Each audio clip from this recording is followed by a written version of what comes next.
Magandang araw sa inyong lahat at welcome sa ating pag-aaral. Ngayon, pag-uusapan natin ang isang napakalalim na konsepto, si Hesukristo bilang ang tunay na ilaw. Okay? Game? Simulan na natin. So para mas maintindihan natin to, kailangan muna nating sagutin tong basic na tanong, ano nga ba talaga ang ibig sabihin ng liwanag? At ano naman ang dilim? Kasi dito talaga iikot yung buong usapan natin sa dalawang magkasalungat pero sobrang importanteng puwersang ito. So, tingnan niyo tong comparison na to. Kung titingnan natin sa perspective ng Biblia, yung liwanag, yan yung buhay, pag-ibig, kautusan, basically lahat ng konektado sa Diyos. Sa kabilang banda naman, yung dilim, yan yung kabaliktaran, kasalanan, hatol, kamatayan, at eto yung pinakamatindi sa lahat, yung pagkahiwalay sa Diyos.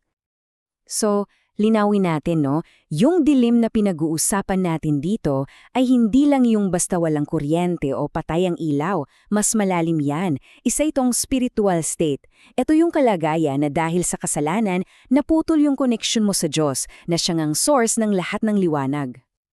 Okay, so sa unang part, unawain muna natin. Ano ba talaga ang essence o yung pinakadiwa ng liwanag ayon sa sinasabi sa atin? Alam nyo, sa pinakaunang chapter ng Biblia, sa Genesis, ano yung pinakaunang sinabi ng Diyos? Wala pang kahit ano, ang una niyang inutos ay magkaroon ng liwanag. Dito pa lang makikita na natin kung gaano ka-fundamental ang liwanag. Hindi lang yan basta-basta. Sinasalamin niya yung mismong kapangyarihan ng Diyos. At kung babalikan natin ang history, may mga ginamit ang Diyos na parang previews. Mga simbolo ng kanyang liwanag at presensya. For example, yung araw, di ba? Obvious na source ng light. Tapos yung perfectong Garden of Eden, yung Holy of Holies sa templo, pati na yung trono niya. Lahat yan, parang mga anino lang, mga glimpses ng tunay at mas dakilang liwanag. Okay, so kung yung mga yun ay anino lang, ano yung katotohanan? Dito napapasok yung pinaka-main point ng usapan natin. Kasi yung banal na liwanag pala, hindi lang siya basta isang force o isang symbol. Ang liwanag ay isang persona. Sabi nga sa John 1:4, nasa kanya ang buhay at ang buhay ay siyang ilaw ng mga tao. Gets niyo yung connection? May source ang buhay at yung buhay na yon ay siya ring ilaw. So yung buhay at ilaw, iisa lang ang pinanggagalingan at hindi ito isang bagay kundi isang kanya. Isang tao. At kung may duda pa, ito na, mismong si Jesus na ang nagsabi, "Ako ang ilaw ng sanlibutan." Grabe, di ba? Lahat ng mga anino na pinag-usapan natin kanina, yung araw, yung templo, yung trono, lahat yon sa kanya nagkaroon ng katuparan. Siya na yung final at the real deal. So para malinaw na malinaw, ito yung takeaway natin. Hindi si Jesus isang symbol lang ng liwanag. Hindi siya parang anino lang. Siya na mismo yung liwanag. Siya yung mismong source. Gets?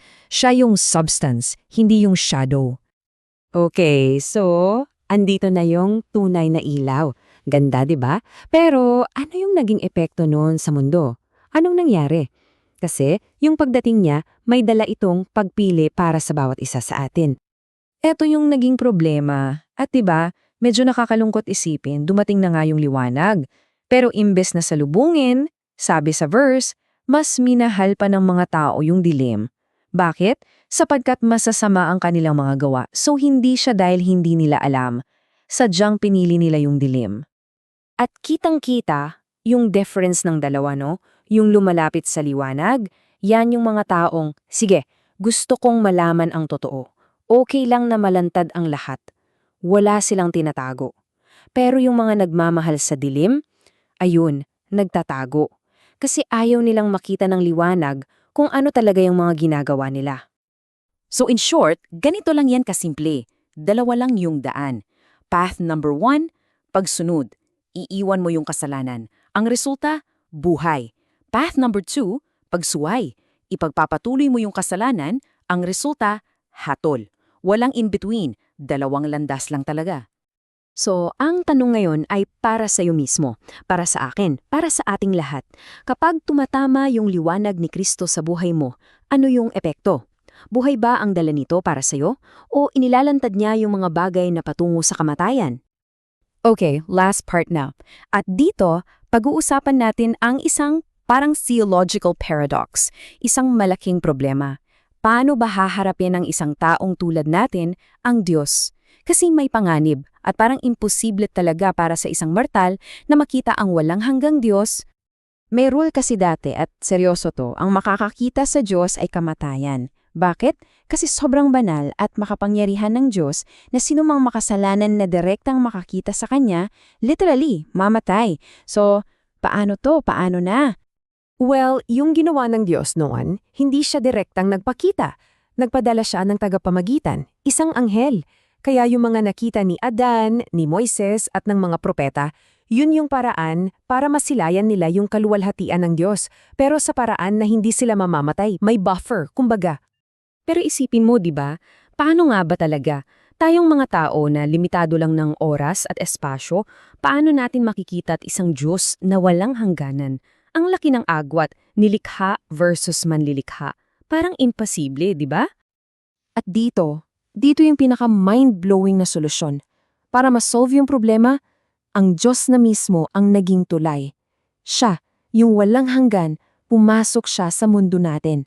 Naging tao siya, naging isang nilalang sa katawahan ni Jesus. Dahil sa ginawa ni Kristo, yung dating imposible, naging posible na. Isipin mo to. Ngayon, pwede mo nang makita ang Diyos at hindi ka mamatay. Pwede mo nang marinig ang boses niya at hindi ka mamatay. Pwede mo siyang mahawakan at sa halip na kamatayan, buhay pa ang resulta. At para tapusin tong usapan natin, silipin natin yung future. Sa huli, darating yung araw na hindi na natin kakailanganin yung araw o kahit anong ilaw. Bakit? Sabi sa pahayag, sapagkat ang Panginoong Diyos ang magbibigay sa kanila ng liwanag. Wala nang dilim forever. Siya na mismo ang liwanag natin. Kaya ibabalik namin sa inyo ang huling tanong na ito. Lahat ng pinag-usapan natin bumabalik sa isang personal na desisyon. Ang liwanag na ito, na si Jesus, para sa iyo ano siya? Buhay na walang hanggan o paghuhukom?